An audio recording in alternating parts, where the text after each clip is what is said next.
Pak Prabowo ini kesel banget sama Pak Jokowi mereka ini. Saya yakin lah, karena itu diwariskan ya, masalah yang diwariskan. Dan kemarin kan kritik terhadap IKN akan dibilang tidak mendukung pembangunan ya. Ini kan apa ya, nggak direncanakan ya. Jadi saya pikir Pak Prabowo harus tegas. Kira-kira pembengkakannya ke APBN bakal seperti apa di tahun depan? Takut nih sebenarnya ngomongin ginian. Jadi selain UKT, mahasiswa itu dipaksa untuk membayar iuran pembangunan atau pembiayaan untuk institusi. Nah, jadi artinya ini negara udah mulai lepas tangan di beberapa pos pendidikan, dan ternyata ini ada hubungannya dengan menyiapkan pos makanan bergizi.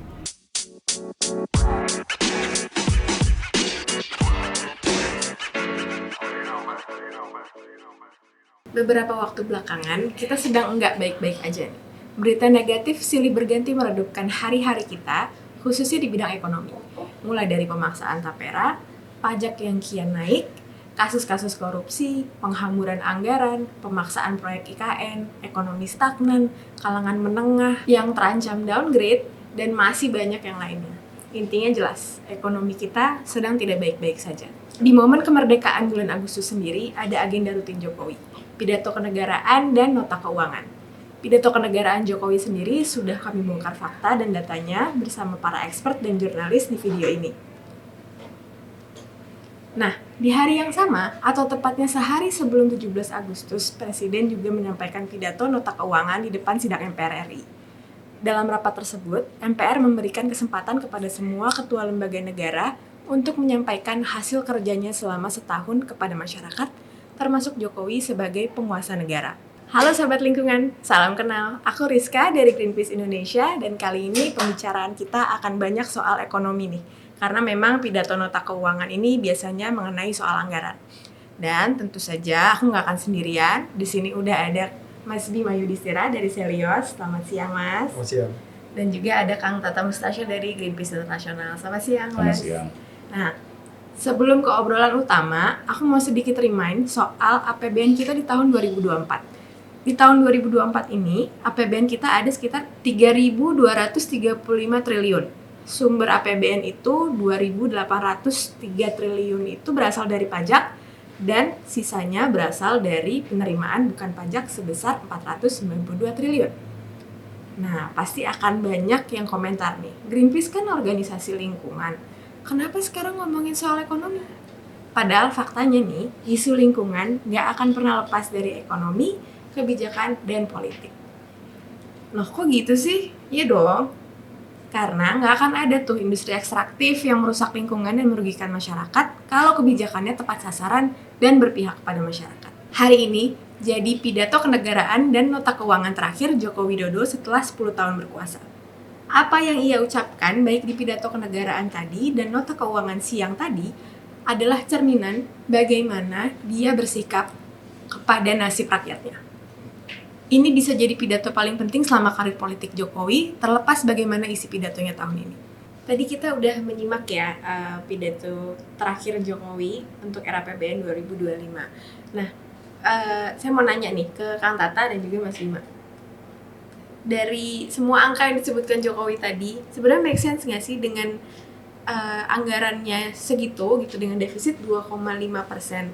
Sedangkan kalau kita lihat pagunya defisit tahun ini tuh 2,7% gitu. Nah, bisa nggak sih, mungkin nggak sih dengan ada IKN, ada makan bergizi gratis ya sekarang namanya, itu tuh jadi turun defisitnya jadi 2,5%. Dari Mas Bima dulu nih. Iya, jawabannya adalah hampir tidak mungkin.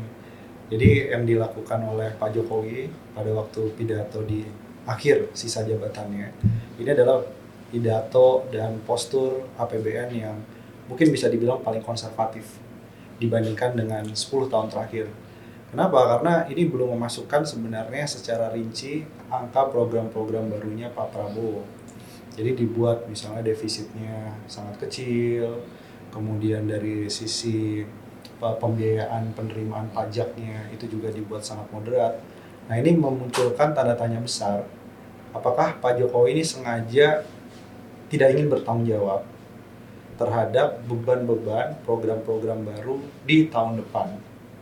dan ini akan diserahkan kepada Pak Prabowo. Dan responnya sih kita lihat nanti indikasinya tim keuangannya Prabowo Gibran diperkirakan paling lambat kuartal pertama, akhirnya bulan Maret 2025 itu akan melakukan penyesuaian dari APBN melalui skenario APBN perubahan. Jadi makan bergizinya dimasukkan ke sana, kemudian ada food estate juga tadi belum disebut, bioenerginya Prabowo juga belum disebut di sana. Itu diperkirakan akan masuk ke sana dan butuh dana yang sangat besar. IKN juga masih dilanjutkan, jadi defisit APBN-nya bahkan bisa tipis sedikit di bawah 3%, yang artinya harus mesti hati-hati ya. Kalau dari Kang Tata gimana, Kak? Dua sebenarnya nyambung dari Mas Bima tadi mengatakan dalam tanda kutip Pak Jokowi ini tidak ingin bertanggung jawab terhadap masalah-masalah yang ditinggalkan Pak Jokowi. Nah, saya sih melihat, saya setuju, dan satu hal lagi dari angle yang lain bahwa saya melihat hari ini Pak Jokowi kehilangan kepercayaan diri justru di pidato terakhir, nota keuangan terakhir kehilangan confidence. Saya kira karena beberapa hal ya. Saya yakin Pak Jokowi menyadari beberapa mega proyeknya seperti food estate, IKN. Wah, ini kelihatannya dalam tanda kutip, bukan dalam tanda kutip sebetulnya betul-betul jadi akan gagal, sudah gagal gitu. Nah, ini mungkin Pak Jokowi baru menyadari sekarang. Jadi agak lesu gitu dibandingkan kalau kita mungkin bisa membandingkan videonya 2-3 tahun lalu dengan saat ini. Jadi di situ sangat terlihat ya seadanya gitu kan. Yang ada sekarang mungkin pemilihan saya nggak tahu ya, tapi kan 16 Agustus ya, tapi pemilihan di hari Jumat juga bisa jadi Pak Jokowi kan selalu bermain simbol ya, buru-buru dan sebagainya gitu penyampaiannya. Saya melihat itu confidence-nya. Nah, dari sisi pemerintahan Prabowo yang akan datang, saya melihat juga nafsu besar tenaga kurang nantinya. Jadi banyak sekali kan program pertumbuhan 8%, lalu kemudian makan bergizi gratis. Nah, lalu kemudian terlihat ini dari mana uangnya. Dan sekarang saya kira mungkin dalam 10 tahun terakhir ya Mas Bima, ini tekanan fiskal terbesar yang akan dialami oleh pemerintahan di Indonesia ya. Jadi itu dari Pak Jokowinya kelihatan kehilangan confidence, dan dari Prabowo sendiri nafsu besar tenaga kurang. Banyak sekali cita-citanya dan satu hal lagi, saya kira Pak Jokowi kehilangan confidence juga satu hal. Yang dibanggakan dari pemerintahan Pak Jokowi bukan dibanggakan, apa yang menjadi argumen dia selama ini dengan kerusakan lingkungan dan sebagainya adalah ini semua untuk kesejahteraan. Ini semua untuk ekonomi yang lebih baik. Kita harus berkorban, kira-kira kan begitu. Nah, ternyata apa yang terjadi sekarang, nanti mungkin Mas Bima bisa menambahkan, pertumbuhan ekonomi begitu saja, dan yang paling memukul sekarang adalah fakta bahwa kelas menengah Indonesia ini sekarang lagi menderita sedang berat-beratnya. Jadi kalau ada misalnya Bang Dede menyebutkan dari zona nyaman ke zona makan. Lalu Kompas kemarin mengangkat mental health yang dialami kelas menengah. Padahal itu buat Pak Jokowi ini kan indikator kesuksesan paling besar dia adalah bagaimana masyarakat dengan suluk paling besar ini, kelas menengah ini bahagia dan lebih sejahtera. Kenyataannya enggak. Saya kira itu yang di akhir pemerintahan ini bagi Pak Jokowi mungkin anti klimaks ya, dengan apa yang selama 10 tahun ini menjadi target utama dia, indikator keberhasilan dia, dan sekaligus menjadi justifikasi dari berbagai persoalan di soal lingkungan, di soal misalnya soal kesenjangan yang ada selama ini. Iya, dan nggak di tahun-tahun sebelumnya tuh ada kebijakan-kebijakan populis kayak kenaikan gaji ASN gitu kan. Nah sekarang tuh nggak kedengeran sama sekali. Apakah udah kehilangan semangatnya, atau karena ya udahlah ini tahun terakhir, sudahlah lepaskan semua, serahkan semua ke yang baru. Apa bisa jadi begitu? Ya, salah satunya memang yang tadi kita dengar dari Pak Jokowi itu soal utang. Dia selalu mengklaim bahwa rasio utang ini salah satu yang terendah bahkan di antara negara-negara G20 ataupun negara-negara berkembang. Tapi yang tidak dilihat adalah dengan rasio utang yang memang rendah, sebenarnya ada indikator lain yang lebih mengkhawatirkan. Salah satunya misalnya Pak Jokowi bilang bahwa proyeksi suku bunga dari surat utang itu 7,1%. Nah, itulah di situ masalahnya.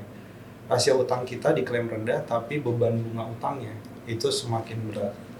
Kemudian berikutnya lagi adalah tahun depan itu ada 800 triliun utang jatuh tempo ditambah 400 triliun belanja bunga utang rutinnya. Jadi beban utang yang dihadapi tahun pertama Pak Prabowo itu 1.200 triliun minimum hanya untuk mengatasi agar investor masih percaya untuk beli utang pemerintah Indonesia. Nah, jadi Pak Jokowi seolah-olah untuk mengklaim keberhasilan, tapi di sisi yang lain sebenarnya banyak resiko juga. Jadi banyak kata-kata yang agak kontradiksi. Pidato pertama soal hilirisasi itu juga kontradiksi. Di sisi yang lain tadi Kang Tata bilang ada kelas menengah yang sedang sakit, yang sedang turun, tapi mengklaim bahwa hilirisasi menciptakan 200.000 tenaga kerja baru. Nah, harusnya kan kita challenge tuh, tenaga kerja yang hilangnya berapa tuh? Yang di PHK jumlahnya berapa? Dan itu angkanya bisa jadi jauh lebih tinggi kalau diakumulasi. Karena dalam waktu 1 tahun saja PHK semakin banyak. Kemudian soal lingkungan.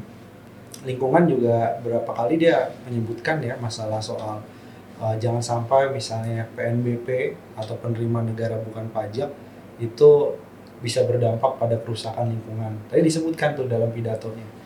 Nah, lingkungan disebut beberapa kali, tapi selalu kontradiksi. Jadi memang ciri khas dari Pak Jokowi, ini yang mungkin agak sama template-nya dengan pidato-pidato sebelumnya adalah setiap klaim keberhasilan, setiap target pembangunan selalu ada kontradiksi. Nah, kontradiksinya itu pengen ditutup bahwa pertumbuhan ekonomi kan sesuai dengan target dan lain sebagainya.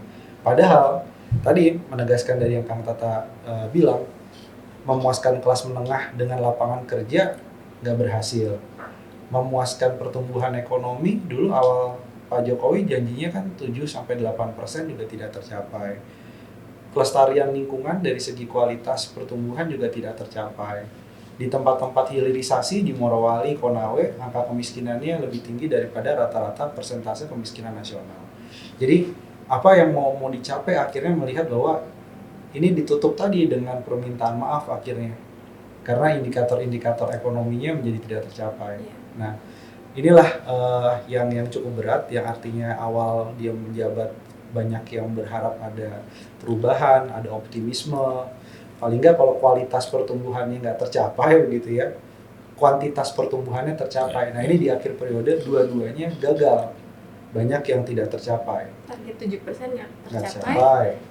Kelas menengah juga semakin sengsara, kelas bawah juga sama aja. Utangnya naik. Utangnya juga naik. Tapi yang satu ini menarik adalah soal klaim inflasi.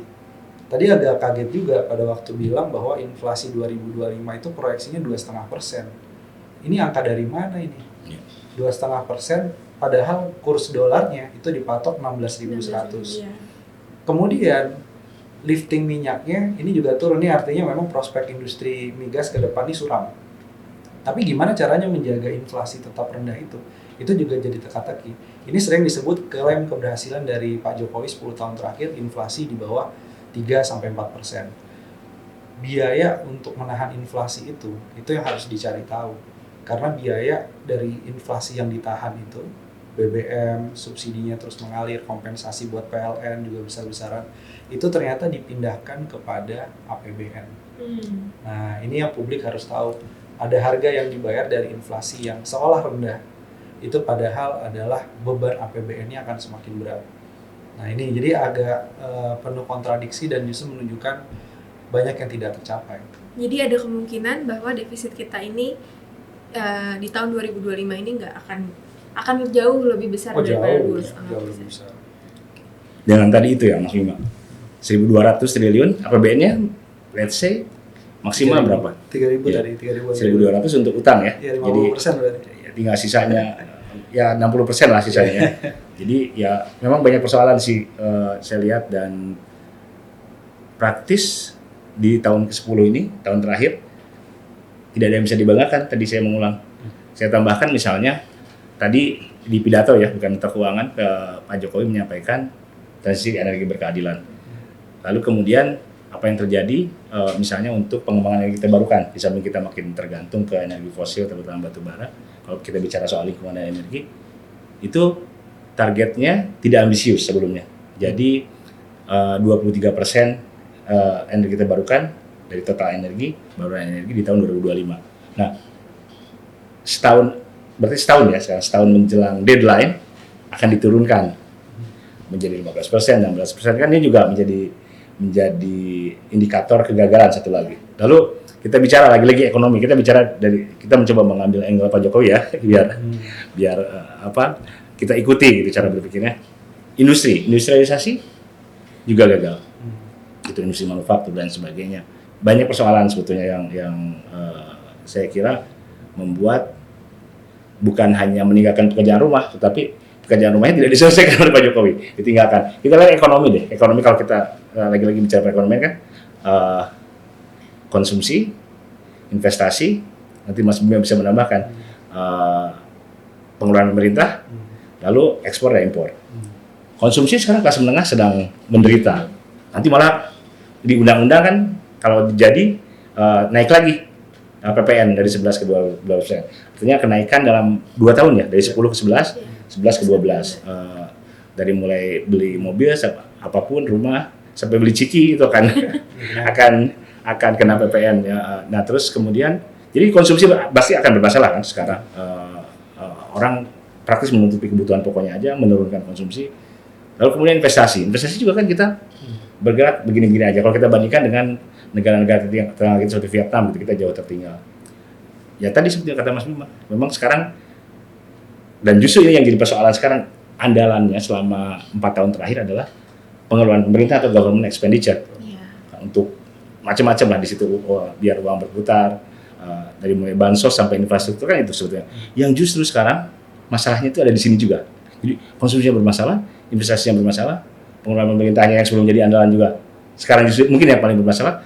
Ekspor mengandalkan komoditas sawit dan batu bara. Jadi memang banyak PR yang tidak selesai, yang tidak dilaksanakan oleh Pak Jokowi, dan ini Pak Jokowi meninggalkan banyak masalah ke Pak Prabowo. Itu sebabnya mungkin tadi analisis Mas Bima dibuat konservatif aja. Jadi biar ini yang paling standar lah, kira-kira konservatif. Yang bahkan tadi kita diskusi ya sebelum ini bahwa untuk sekarang makan bergizi gratis. Makan bergizi gratis saja yang merupakan program unggulan Pak Prabowo itu bukan dana baru, tetapi realokasi. Jadi serba realokasi. Tapi mungkin di tahun depan akan ada perubahan besar-besaran yang dalam tanda kutip menjadi beban Pak Prabowo, gitu, kira-kira gitu. Ngomongin soal makan bergizi gratis, tadi sempat dibilang di dalam pidato nota keuangan bahwa anggarannya akan diambil dari anggaran pendidikan. Nah, ini tuh bakal berdampak nggak sih ke sektor-sektor lain yang di pendidikan gitu, anggaran-anggaran di pendidikan, kayak misalnya gaji guru honorer, habis itu juga UKT yang sudah kemarin juga sudah ribut-ribut gitu kan. Nah, ini dengan adanya makan bergizi gratis yang diambil dari anggaran pendidikan ini, berdampak nggak sih? Kira-kira dampaknya akan seperti apa? Ini jelas dampaknya cukup besar nih kalau dia bukan penambahan program baru, tapi anggarannya dari relokasi. Kalau relokasinya pendidikan ya, ini kan mau diambil dari mana? Apakah berpengaruh ke biaya operasional sekolah? Bisa. Apakah berpengaruh ke tadi guru honorer? Atau pengangkatan sebagian guru honorernya nanti terpengaruh? Itu juga bisa.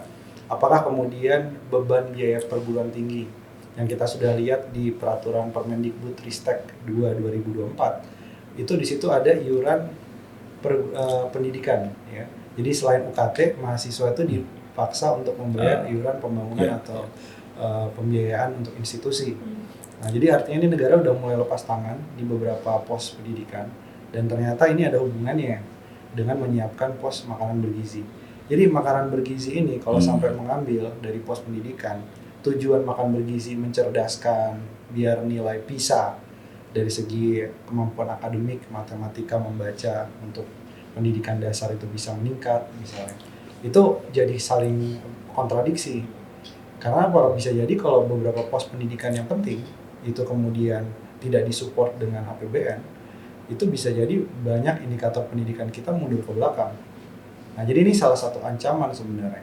Awalnya kan makan bergizi kan bisa masuk ke anggaran kesehatan, tapi itu juga banyak diprotes. Sekarang kalau dipaksa ke pendidikan, ya nanti khawatir output yang ingin dihasilkan dari makan bergizi itu minus dari dampak relokasi anggaran. Justru makan bergizi bisa menciptakan dampak negatif kepada indikator pencapaian di sektor pendidikan dan SDM kita jangka panjang. Jadi memang saya pikir makan bergizi gratis ini cobalah dibuat pilot project dulu aja. Ya, Belum mengukur misalnya biaya untuk penyediaan bahan baku makanan itu dari Jawa ke Papua itu kan biaya logistiknya beda. Harganya nggak mungkin dipukul rata 15.000 atau 17.000. Teman-teman kita mungkin di Indonesia bagian timur makan bergizi gratisnya dengan nutrisi yang sama dengan di Jawa bisa 50.000 satu porsi gitu kan. Dan belum tentu juga nanti bakal pakai pangan lokal gitu kan di Papua. Oh, impornya besar. Pasti kan ikut Iya. pakai beras juga, pakai susu juga gitu. Bawa lagi dari Jawa. Impor Dan itu juga. impor juga. Jadinya akan makin Iya. besar nih nanti. Nah, kalau misalnya ada kekhawatiran gitu ya bahwa nanti pendidikan ini akan berkurang gitu. Sebenarnya jadi makan bergizi gratis ini berdampak positif nggak sih buat kesejahteraan terutama masyarakat yang kecil gitu ya yang memang berharap besar sama makan bergizi gratis ini?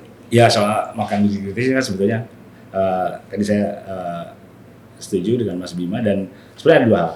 Jadi yang pertama secara konseptual itu saya kira itu usulan yang sebenarnya ada kebutuhan di sana untuk makanan yang lebih bergizi ya, bukan programnya.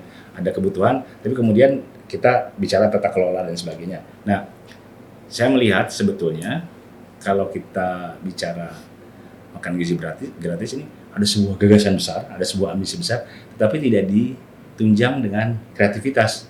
Harusnya makan tadi anggaran pendidikan. Tadi Mariska ini dampaknya gimana? Pasti berdampak. Kecuali yang kemarin itu berarti kalau tidak berdampak, alokasi anggaran pendidikan di era Pak Jokowi berarti kan tidak tepat kan, berarti pemborosan, sehingga ketika dialokasikan untuk makan bergizi gratis ya nggak apa-apa. Ya, yang jelas masih ada dampak. Tadi bahkan saya baru mendengar tadi Mas Bima bahwa itu bisa jadi nanti mengut lebih mahal lagi ke mahasiswa misalnya. Banyak soal di sana. Nah, saya melihat miskin kreativitas sih sebetulnya. Misalnya nih, ini saya mengajukan usulan konkret, Mbak Rizka. Jadi selama ini kan lingkungan selalu dilihat ya kita nggak bisa dulu nih bicara lingkungan, melindungi lingkungan karena ada kebutuhan ekonomi, ada kebutuhan sosial. Padahal sebetulnya ini saya yakin sebenarnya tim Pak Prabowo udah menyisir dan akhirnya bingung ini dari mana uangnya kan kira-kira gitu. Nah, ada sebetulnya sumber uang yang lebih cepat, yang bisa cepat dan doable ya. Apa tuh? Yaitu dari kalau secara akademik yang disebut production tax, pajak produksi batubara. Mungkin kalau dalam konteks legal di Indonesia itu bisa jadi royalti kan, kalau pajak itu lama nanti mengumumkan royalti. Nah, dengan royalti yang ada sekarang 13% ya Mas batubara. Sebenarnya masih bisa dinaikkan misalnya, dan itu masih untung besar. Tapi itu bisa dapat dana yang besar. Misalnya kita hitung dengan produksi batubara sekarang 500 juta ton, dipajakin $40 per metric ton, itu kita dapat $20 miliar per tahun. Artinya 300 triliun per tahun. Nah ini sebenarnya bisa untuk menanggulangi paling tidak sementara program-program ambisius Pak Prabowo ini. Jadi nggak ngambil dari ini real loh. Karena dan ini ada soal keadilan juga di sini sebetulnya. Jadi selama ini kan kalau nggak ditambahin $40 per metric ton itu tetap untung, dengan itu pun tetap untung. Nah ini selama ini diambil oleh pengusaha-pengusaha untuk pribadi. Nah sekarang kita pajaki gitu dan dapat 300 triliun per tahun. Jadi gini, selama ini kan selalu dikontraskan oleh Pak Jokowi ini 10 tahun terakhir ekonomi. Kalau kita ngomongin ekonomi, lingkungannya cuekin dulu deh gitu. Nanti kita perbaiki lagi belakangan, mungkin nanti Pak Jokowi kan pensiun mau jadi aktivis lingkungan atau nanti gitu. Nah,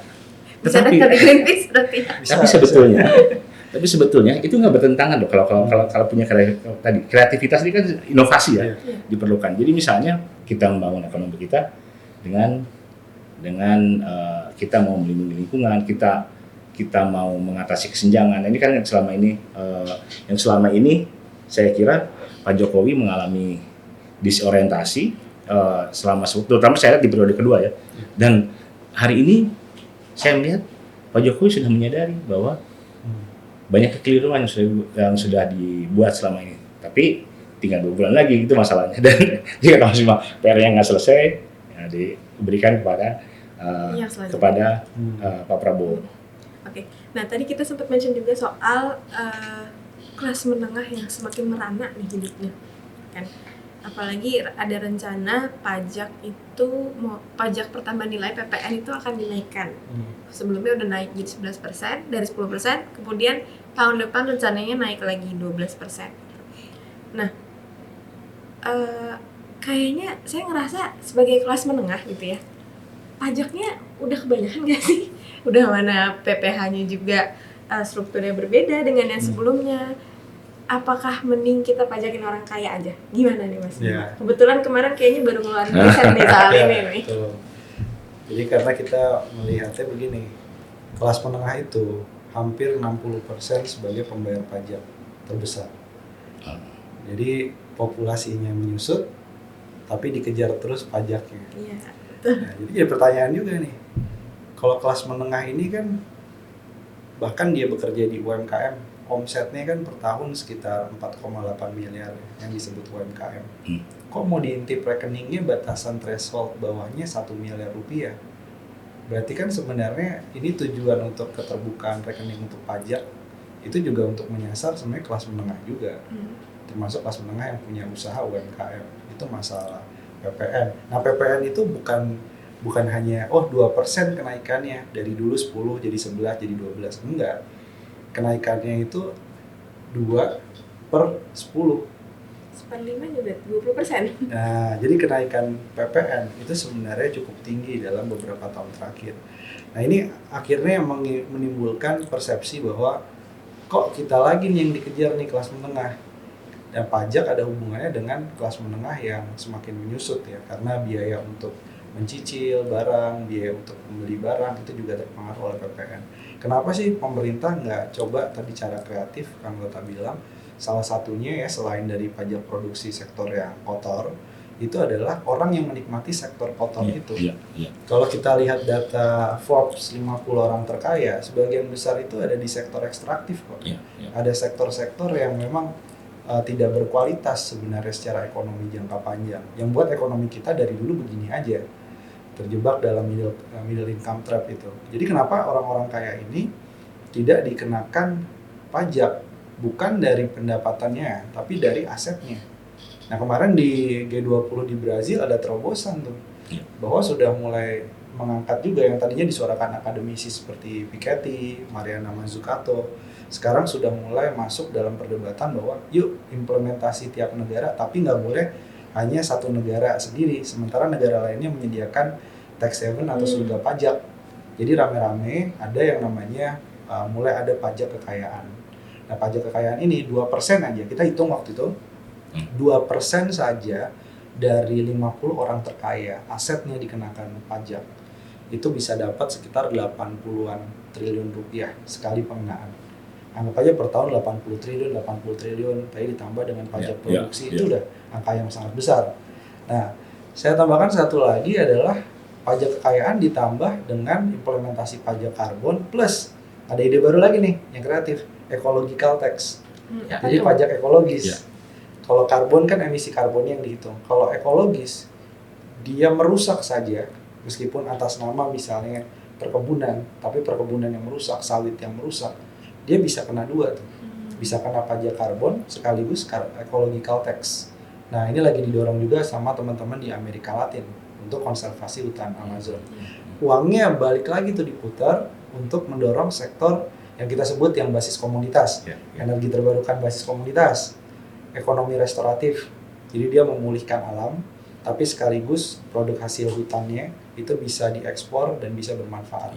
Jadi cara itu harus dilakukan karena Pak Jokowi terbukti gagal dengan model ekonomi yang developmentalis, ternyata tidak membuahkan manfaat banyak, justru banyak merusak lingkungan. Pak Prabowo harus bilang, mungkin kita berbeda soal itu. Nah, ini butuh keberanian ya, meskipun nggak mudah juga. Karena pajak kekayaan berarti memajaki juga kroni-kroni yang selama ini secara politik mungkin punya cengkraman yang kuat. Berarti menghilangkan jejak-jejak bau-bau kolonial itu lah berarti ya. Jangan pindah rumah. Jangan pindah rumah, harusnya benerin rumahnya gitu ya. Nah, tadi juga di antara sekian banyak ngomongin pajak gitu ya, Pak Jokowi tadi ada yang miss nih, nggak ngomongin soal pajak karbon. Sedangkan pajak karbon itu sudah dibikin peraturan sejak 2021. Ya, dan Nah. disahkan April 2022. Nah, seharusnya kan kalau nggak salah penerapannya seharusnya tahun depan ya. Ya. Gitu, dan itu tidak disebut sama sekali. Ini apa emang udah bodo amat gitu, diserahkan nanti ke Pak Prabowo aja, atau memang tidak ada niatan untuk mengerjakan pajak karbon ini? Kalau soal pajak karbon ini menarik deh, karena sebenarnya ini yang paling clear bahkan sebelum hari ini, bahwa itu diserahkan kepada Pak Prabowo. Kan 2 kali ditunda. April 2024, kalau tidak salah Juni apa Juli 2004, dan kemudian diputuskan 2025. Artinya ini secara clear memang diserahkan ke Pak Prabowo. Dan ini saya kira sebenarnya apa yang dilakukan pemerintah sebenarnya, terutama kalau kita bicara pajak ya, sumber penerimaan negara sebagai salah satu sumber penerimaan negara, terus ada royalti dan sebagainya, PNBP, itu menunjukkan sebenarnya pilihan-pilihan kebijakan Pak Jokowi selama ini. Jadi tadi kita berdiskusi kelas menengah ini digencet terus gitu kan. Kita kan sebagai kelas menengah ini, kita termasuk teman-teman kita, keluarga kita yang banyak berangkat kerja subuh gitu kan, subuh sampai malam gitu. Kalau di Jabodetabek komuter gitu. Nah itu pilihan-pilihannya memang diterapkan ke situ. Sebetulnya. Jadi kalau kita melihat kenapa sih kelas menengah keberatan? Ya memang namanya pajak pasti selalu berat ya sebetulnya, berapapun kalau menurut saya. Hanya terasa lebih berat sebenarnya karena 2 hal. Jadi yang pertama adalah soal tata kelola. Jadi kalau saya dengerin, wah duit gue dipajakin sementara dipakainya buat apa? Pengeluaran yang tidak jelas, korupsi dan sebagainya. Misal pengadaan di pemerintah kita tahu seperti apa. Jadi ada soal tata kelola. Jadi sebetulnya ketidakadilan. Tapi yang pertama ada soal tata kelola. Yang kedua tadi, kenapa pilihannya selalu kelas menengah? Tadi kenapa bukan yang space ruang budgetnya itu jauh lebih besar. Jadi tadi misalnya perusahaan-perusahaan terkaya, orang-orang terkaya yang dalam konteks Indonesia terutama ya dari sektor ekstraktif, balik lagi akan ke sektor batubara dan sawit. Jadi di situ sebetulnya kalau kita bicara pajak untuk orang kaya tidak hanya untuk keadilan sebetulnya, tapi akan bersinggungan dengan soal-soal lingkungan. Nah kebetulan juga kemarin kita sempat ngulik-ngulik juga soal PHK nih yang sempat rame. Data dari Kemenaker itu ada selama 6 bulan terakhir dari Januari sampai bulan Juni ada 100.000 pekerja yang di PHK ya. Itu pun banyak juga dari industri-industri low tech tadi seperti kayak sepatu dan tekstil gitu ya. Nah, sedangkan di pidato Pak Jokowi tadi disebutkan dari hilirisasi yang akan terus digenjot sama Pak Jokowi selama 2 bulan terakhir dan Pak Prabowo nanti itu akan menciptakan 200.000 pekerjaan. Cukup nggak sih sebenarnya? Apalagi ada berapa juta Gen Z yang akan lulus nih setiap tahunnya. Cukup nggak untuk pekerjaan, lapangan pekerjaannya? Cukup nggak Mas Bima? Ya, jadi yang menarik ini tetap ada kaitannya dengan masalah APBN dan khususnya soal masalah pajak, insentif perpajakan. Nah, jadi belanja pajak atau potensial loss dari penerimaan pajak yang hilang karena diberikan ke banyak sektor itu per tahun tuh 378 triliun. Paling banyak salah satunya adalah sektor industri hilirisasi tadi. Pertanyaannya, ini ada sektor industri yang sedang sekarat, sementara ada juga sektor industri seperti hilirisasi yang diklaim untung, investasinya jor-joran besar. Ini kenapa ya pemerintah masih memberikan karpet merah seperti holiday tax allowance? Dan artinya sampai 20 tahun bahkan nggak perlu membayar beberapa pajak. Jadi untuk apa? Ini kan masalah keadilan dan juga masalah rasionalisasi kebijakan APBN. Akhirnya apa yang terjadi? Investasi yang masuk tadi, yang diklaim besar, udah dapat penerimaan pajak yang hilang juga besar, itu penyerapan tenaga kerjanya juga nggak sebesar itu. Karena kalau tadi diklaim 200.000 misalnya, serapan tenaga kerjanya, kita harus pisahkan tuh, itu tenaga kerja tetap semua. Karena hasil penelitian dari Selios sama Korea tuh menunjukkan kalau sektor smelter itu pada awal memang menyerap tenaga kerja besar untuk konstruksi. Tapi begitu beroperasi, itu sebenarnya nggak terlalu banyak menyerap tenaga kerja. Yang kedua, gap antara keahlian tenaga kerja nggak disiapkan, dan itu yang membuat akhirnya banyak mengandalkan tenaga kerja asing misalnya untuk di sektor smelter. Selain itu juga nggak dilihat nih sama Pak Jokowi dan kawan-kawannya yang mengerjakan hilirisasi secara kebijakan, berapa banyak sektor perikanan, sektor pertanian, kehutanan yang akhirnya turun dari sisi pendapatan pekerjanya karena smelternya disebut dirty nickel nih. Kita harus katakan secara jujur ya, pengelolaannya kotor, limbahnya masih pakai PLTU batu bara, itu juga biaya kesehatan harus dihitung. Jadi ada biaya kesehatan itu yang setiap tahunnya sekitar 40 triliun yang itu biaya kesehatan karena banyak masyarakat di sekitar smelter itu menghirup polutan dan juga zat-zat berbahaya. Jadi kalau dihitung secara total, bisa jadi klaim keberhasilan hilirisasi itu dipertanyakan lagi tuh. Sementara yang lagi sekarat nih industri padat karya, alas kaki, ini kelihatannya nggak pernah dipedulikan. Bahkan keran impornya itu dibuka luar biasa kencang. Gitu. Ya. Jadi memang Pak Jokowi ini emang suka gimmick ya, artinya gini, gimmick itu. Jadi bicara IKN kan, hijau, nanti kendaraannya listrik semua. Tapi ini katakanlah itu jalan. Tapi kan kita Indonesia bukan hanya IKN gitu kan. Jadi di IKN-nya seperti itu misalnya jalan, tapi Indonesia nggak ada sama sekali perubahan yang sistemik gitu. Misalkan soal energi bersih dan sebagainya. Itu ya saya kira yang terlihat, termasuk soal tadi saya ingin menambahkan soal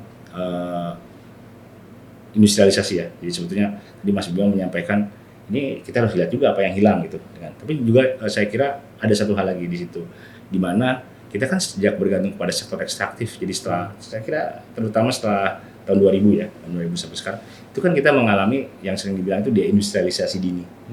Gejalanya paling tidak ya. Jadi industri manufaktur kita turun terus. Itu kan tenaga kerja di situ. Apalagi kalau sekarang kita bisa masuk industrinya ke yang hijau, lalu masuk juga selain low tech yang high tech juga. Itu kan enggak. Karena itu berpengaruh, kita kayak dimanjakan oleh batu bara, dimanjakan oleh sawit. Udah dari situ aja pendapatannya.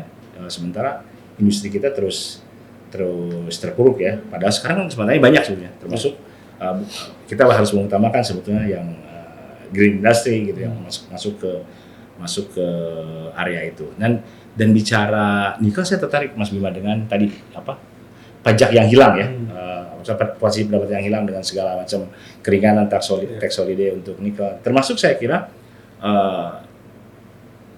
ada subsidi lagi di situ sebetulnya, yaitu subsidi untuk DMO batubara, kan pakai batubara tuh. DMO 70 sekarang ya, 70, katakanlah harga pasar 150, berarti per metric ton batubara smelternya juga disubsidi $80 per meter. Jadi dapat subsidi lagi, dapat subsidi separuh harga, dapat diskon 50% semester ini. Itu kan nggak masuk ke PLN yang captive, jadi benar-benar subsidi untuk mereka. Nah itu hal seperti itu saya kira yang harus diperhatikan. Nah dari situ bisa dapat juga tuh, kalau nggak disubsidi misalnya, itu bisa untuk memenuhi beberapa target dari pemerintahan baru. Nah tadi Kang Tata sempat mention soal IKN. IKN ini kan termasuk dalam anggaran pembangunan infrastruktur. Anggaran infrastrukturnya ada 400 triliun. Nah kan IKN-nya kita lihat sendiri banyakkan lumpurnya nih daripada bangunannya. Berarti kan masih banyak yang harus dibangun. Cukup nggak sih? Dan sebenarnya seberapa besar sih dampaknya IKN? Karena kalau lihat sekarang malah banyak masyarakat adat dan lokal yang harus dipinggirkan, bahkan mereka nggak bisa ikut upacara, padahal itu juga dulu rumah mereka gitu kan. Gimana sih sebenarnya IKN ini maunya seperti apa, dan kira-kira pembengkakannya ke APBN bakal seperti apa nih tahun depan? Takut nih sebenarnya ngomongin ginian. Tapi harus dibicarakan gitu kan, karena IKN ini jadi masterpiece-nya atau legasinya Pak Jokowi, tapi juga penuh dengan permasalahan ya. Selain alasan pindahnya juga masih dipertanyakan, mau keluar dari krisis iklim yang ada di Jakarta, permukaan air laut yang terus naik, tapi menciptakan krisis iklim yang baru di Kalimantan, gitu ya. Deforestasi itu tidak bisa kemudian, memang harus ada yang dikorbankan, misalnya dari lingkungan, tapi kan kita akan membangun kota hijau. Itu logika macam apa itu? Ya kan? Yang paling hijau pembangunannya adalah hutannya nggak diapa-apain kan gitu. Terus kemudian juga yang jelas IKN bagi masyarakat sekitar itu memicu inflasi luar biasa. Ya, Inflasi apa? Inflasi harga lahan, ya. inflasi sewa rumah, inflasi untuk bahan makanan juga. Sewa mobil. Ya, termasuk sewa mobil untuk Ya. perayaan kemerdekaan yang nggak perlu banget sebenarnya, bisa dihemat dari situ. Nah, jadi artinya dampak dari IKN pun juga kita harus lihat lebih luas lagi.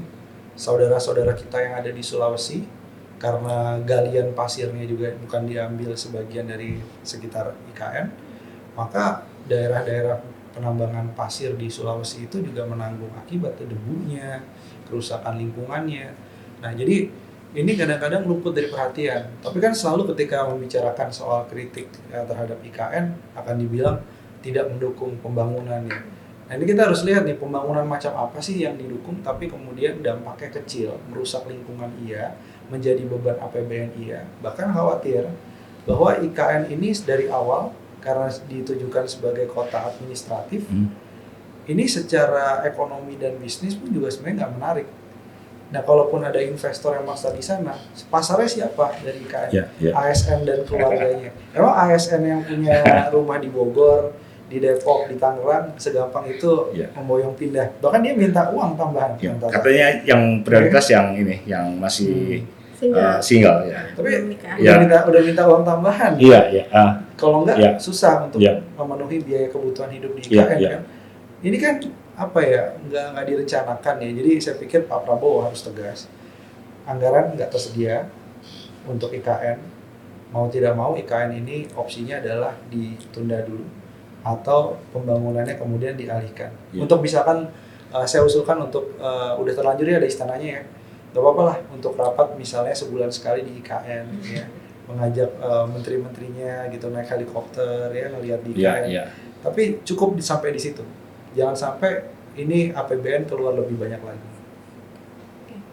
Nah, ini saya mau menambahkan nih, menarik. Kalau menurut saya sih sebenarnya Pak Prabowo ini kesel banget sama Pak Jokowi mengenai IKN. Saya yakin lah, karena itu diwariskan ya. Masalah yang diwariskan. Kemarin kan sampai ditembak ya Pak Prabowo ini untuk menunjukkan komitmennya. Ini pasti sudah sering dibicarakan di timnya ini. Barang ini mau gimana kan kira-kira begitu. Nah, saya kira memang persoalan IKN ini kemarin sebenarnya saya nggak mau bilang Pak Jokowi aja kalau IKN, karena sebenarnya ini dosa berjamaah ya sebenarnya. Menterinya kalau ngomong gitu kan, misalnya Menteri Keuangan tidak bicara bahwa secara fiskal ini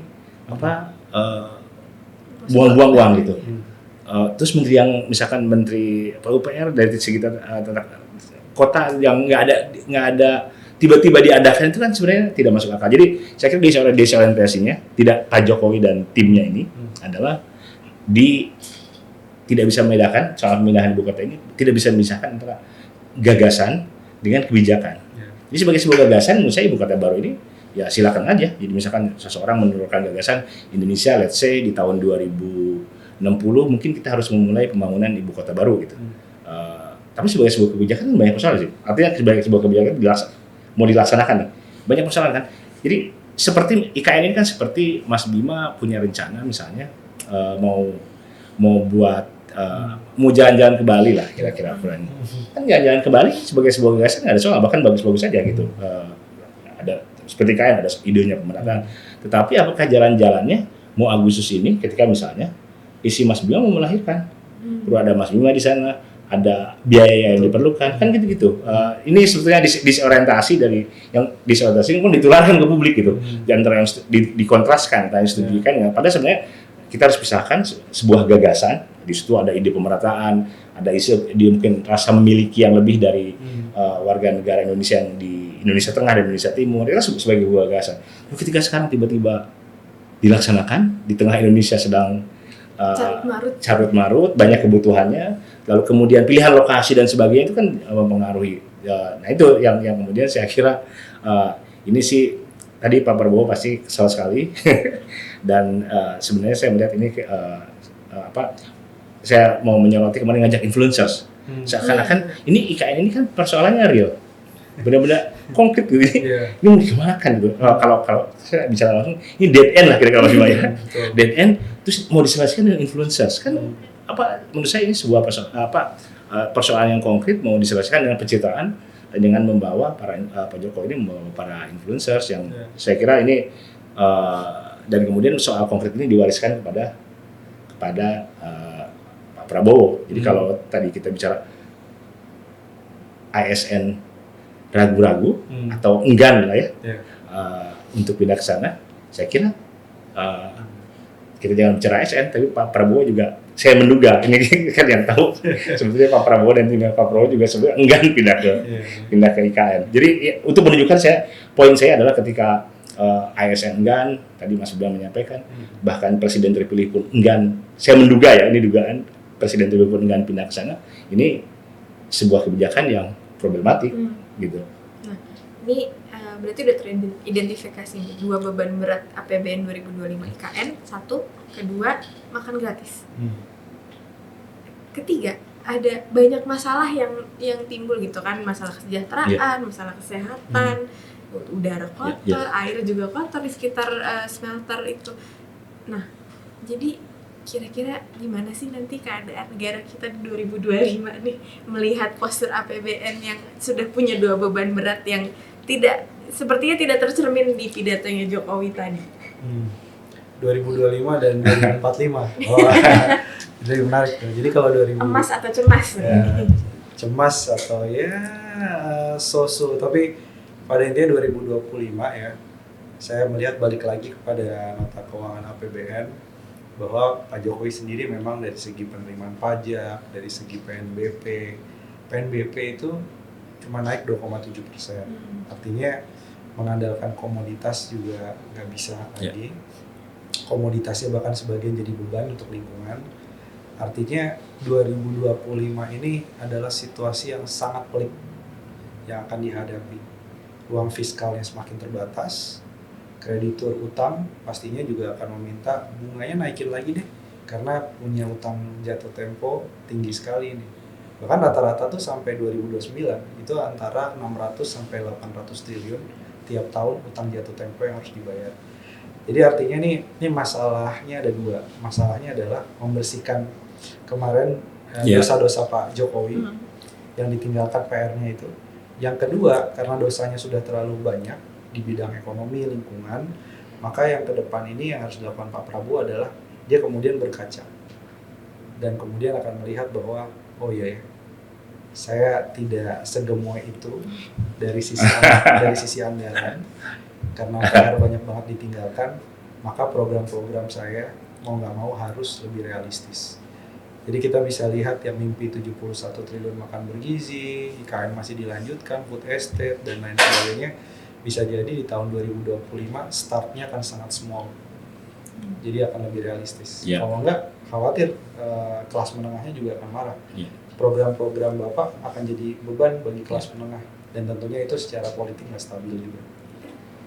Sobat lingkungan, isu-isu lingkungan pasti akan sangat kompleks dibicarakan karena mau nggak mau harus berkaitan juga dengan politik, motif ekonomi, budaya, hukum, dan birokrasi. Makanya kita perlu bawel dalam demokrasi. Tapi kalau bawelnya sendirian ya percuma. Yang ada kita capek sendiri. Bawel tuh harus kolektif biar kuping para penguasa makin sensitif. Bawel soal isu birokrasi, isu lingkungan, HAM, pelanggaran hukum, korupsi, dan isu apapun yang jadi keresahan kamu, jangan takut buat bawel. Masih bersama saya Rizka. Kamu bisa dengerin talk show Greenpeace Indonesia lainnya di YouTube, Spotify, atau Google Podcast. Dan jangan lupa, selamat mencintai Ibu Bumi. Terima kasih. Terima kasih. Mas Bima, Tata sudah menyempatkan.